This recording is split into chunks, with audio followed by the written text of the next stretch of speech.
Assalamualaikum warahmatullahi wabarakatuh. Bismillah, alhamdulillah, wassalatu wassalamu ala rasulillah, amma ba'dah. Berjumpa kembali pada kesempatan kali ini. Awal saya akan membahas tentang sholat berjamaah. Tentu kita sudah tidak asing lagi mengenai istilah sholat berjamaah. Sholat berjamaah secara istilah adalah sholat yang dilakukan bersama-sama, yang terdiri dari imam dan makmum. Itu sudah lumrah didengar oleh seluruh kalangan. Namun, yang menjadi keutamaan sholat berjamaah yang mungkin sering kita abaikan, apa itu keutamaannya? Yaitu memperoleh pahala yang jauh lebih besar dari sholat munfarid atau sholat sendiri. Sholat berjamaah juga mendapatkan peluang yang jauh lebih banyak diterima oleh Allah, sebab memang itu dilaksanakan secara bersama-sama. Dan doa yang dipanjatkan oleh banyak orang yang melakukan sholat berjamaah itu insya Allah senantiasa diijabah oleh Allah Subhanahu wa ta'ala. Tentu syarat sah sholat jamaah dengan sholat munfarid atau sendiri itu sama. Hanya yang membedakan adalah terkait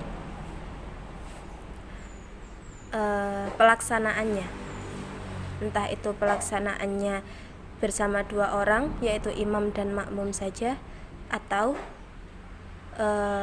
dengan satu imam dan banyak makmum. Namun pertanyaannya yang menjadi problematika sekarang, permasalahan pada masa ini adalah ketika orang-orang itu sregep bahasa Jawanya atau di dalam bahasa Indonesianya itu rajin sholat jamaah 5 waktu, maka itu pasti akan menghasilkan perilaku yang baik. Sebab apa? Sholat jamaah itu mencegah perbuatan keji dan mungkar, yang itu tidak bisa dielakkan lagi. Tapi pertanyaannya, ketika seseorang itu sholat berjamaah rajin 5 waktu, namun tetap terdapat perbuatan keji dalam dirinya, apa yang salah?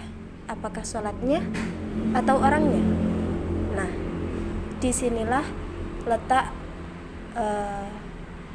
problematika itu. Jadi kita tidak boleh serta-merta menyalahkan sholat jamaah itu. Jadi bukan sholatnya yang salah, tapi pelakunya yang salah. Jadi siapa? Pelakunya itu ya manusia itu sendiri. Mungkin terdapat beberapa yang kurang terpenuhi, atau nafsunya itu jauh lebih tinggi dari imannya. Maka dari itu dia mampu menerjang apa itu keji dan mungkar, padahal dia sudah melaksanakan sholat berjamaah. Padahal sholat berjamaah itu adalah tiangnya agama. Maka dari itu ketika kita melaksanakan sholat, sebisa mungkin kita berdoa kepada Allah, ya Allah, semoga kita tidak dijadikan manusia yang ahli mungkar dan keji. Semoga kami dijadikan manusia yang baik, yang mampu untuk menjalankan perintah Allah dalam berbagai situasi. Sebab pada hakikatnya sholat itu adalah kebutuhan kita, bukanlah kepentingan Allah. Sebab Allah itu ketika tidak disembah makhluk sedunia pun tidak masalah. Gusti Allah tetap Gusti Allah. Gusti Allah tetap maha besar, tidak mengurangi apapun dari kebesaran Allah. Justru kita sebagai manusia memerlukan sholat untuk kebutuhan kita beribadah kepada Allah, supaya kita menjadi manusia yang baik, manusia yang beriman secara sempurna. Sebab hisab yang pertama yang akan dihisab pada yaumul hisab nanti adalah amal sholat. Amal sholat itu penting sekali kita laksanakan. Maka dari itu sholat apapun, ketika kita bisa mengupayakan atau mengusahakan untuk berjamaah, kita lakukan sholat berjamaah itu semaksimal mungkin sebisa kita sebagai kadar manusia. Selanjutnya, lalu bagaimana ketika kita belum bisa melaksanakan sholat berjamaah, namun kita ingin sekali mendapatkan pahala seperti orang yang berjamaah? Hal itu tentu bisa kita laksanakan, bisa kita terapkan dengan mungkin mengajak teman, atau mungkin pada waktu bekerja berjamaah dengan teman, atau mungkin di mushola kantor, atau bagaimana itu kita laksanakan berjamaah. Jadi tidak kalau memang belum sempat ke masjid, kita bisa berjamaah dengan dengan teman yang satu lokasi dengan kita. Jadi seperti itu. Nah, lalu bagaimana ketika sholat berjamaah itu sudah dilaksanakan dan kita terlambat? Itu dinamakan makmum masbuk. Makmum masbuk itu orang yang datang terlambat pada saat sholat berjamaah. Maka bagaimana caranya? Ya, caranya kita mengikuti gerakan sholat imam pada saat itu. Jadi ketika imam tasyahud awal, kita ikut tasyahud awal.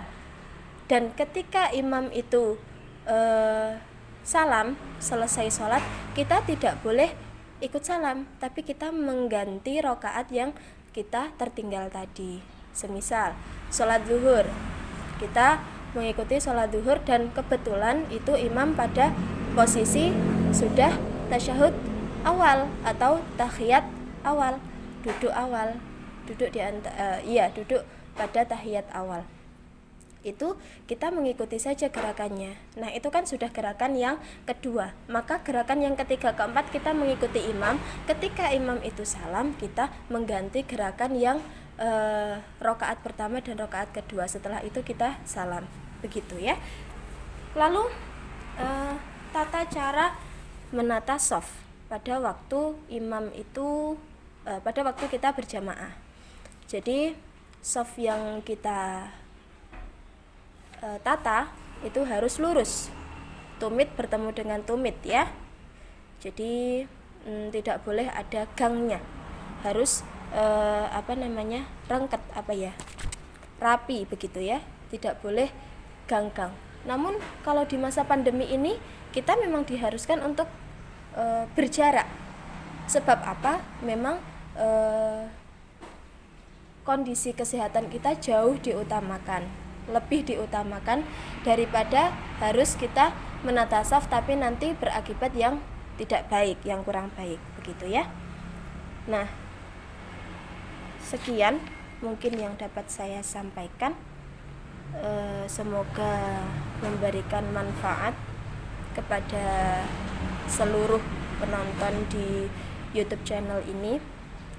Oh ya, satu lagi, ketentuan atau syarat menjadi seorang imam itu seringkali menjadi problem tersendiri.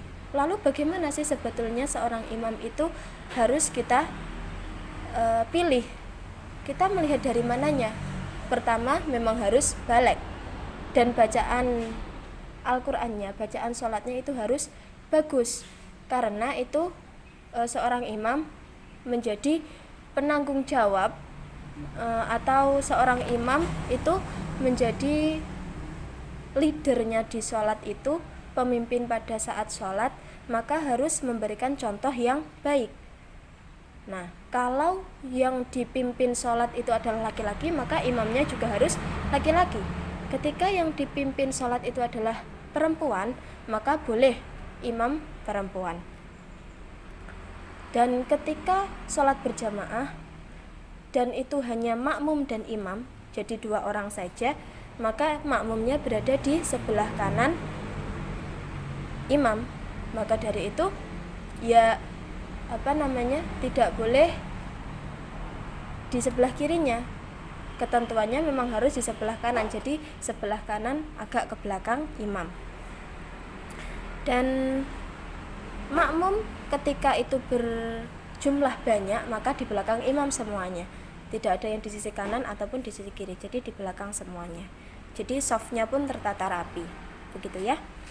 Terus tentang dalilnya, tentang dalil keutamaan sholat, tentu setiap manusia itu bisa mencarinya di Al-Quran, dan itu familiar sekali dalilnya, yang mana berbunyi a'udzubillahi minasyaitonirrajim, bismillahirrahmanirrahim, wa aqimus sholata wa atuz zakata warka'u ma'ar raki'in. Artinya, dan dirikanlah sholat dan keluarkanlah zakat dan rukuklah kamu berserta orang-orang yang rukuk. Itu berada pada surat Al-Baqarah ayat 43. Jadi ini mensyiratkan kepada kita semua manusia potongan ayat warka'u ma'ar raki'in, dan rukuklah bersama orang-orang yang rukuk. Itu mengisyaratkan kepada kita untuk sholat berjamaah. Betapa pentingnya sholat berjamaah bersama-sama, menjalin kerukunan. Itu sebuah syariat yang sangat baik bagi kita. Jadi keuntungannya bagi kita itu ya kita bisa menjalin kerukunan dengan umat lain, manusia yang lain, dan juga kita bisa menjalin kebersamaan dengan masyarakat atau warga sekitar rumah kita. Jadi kita bisa menjalin komunikasi yang baik melalui sholat berjamaah itu, dan manfaat lainnya bisa kita temukan seiring manfaat-manfaat yang bisa kita temui pada pelaksanaannya. Ya, mohon maaf apabila terdapat kekurangan dari Al-Fakir.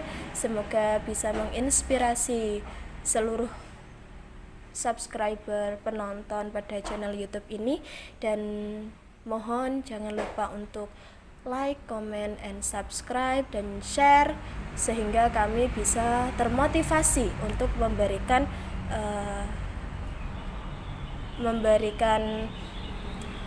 pengertian, memberikan ulasan yang jauh lebih manfaat lagi dari yang saat ini.